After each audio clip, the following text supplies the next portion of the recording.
టికెట్లు బుక్ చేసుకొని వరంగల్కి వచ్చాం.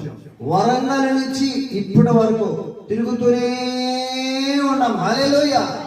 ఇక్కడ మాట్లాడినటువంటి మాటలు శరీర ఏచ్ఛలు వదిలిపెట్టి వాటికి తావీకుండా ఆనందాన్ని ఇక్కడ ఎంజాయ్ చేద్దాం. ఎందుకంటే అక్కడ కోవిడ్ లో విపరీతంగా కష్టపడిపోయాం కదా, విపరీతంగా నాన్ స్టాప్ గా పనిచేసాం కదా.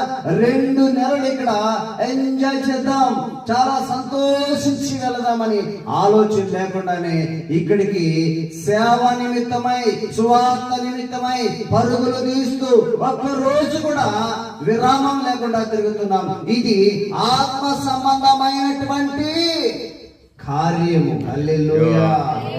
శరీర సంబంధమైన కార్యాలు కాదు. ఇక్కడ యేసుక్రీస్తు మన కోసం ఎందుకు ఆయన చనిపోయాడు, ఆ సిలువలో ఎందుకు ప్రాణం పెట్టాడు అన్న విషయాన్ని మనము నిజంగా తెలిసిన క్రైస్తవులం అయితే, నిజంగా తెలిసిన క్రైస్తవ సమాజం అయితే మనము శరీరేచ్ఛల కోసము ప్రయాసపడం కానీ ఆత్మ సంబంధమైన వాటి కోసము ఆ పరలోకములో మనము ధనాన్ని చేకూర్చుకోవడానికి ప్రయాసపడతాం. దేవునికి స్తోత్రం.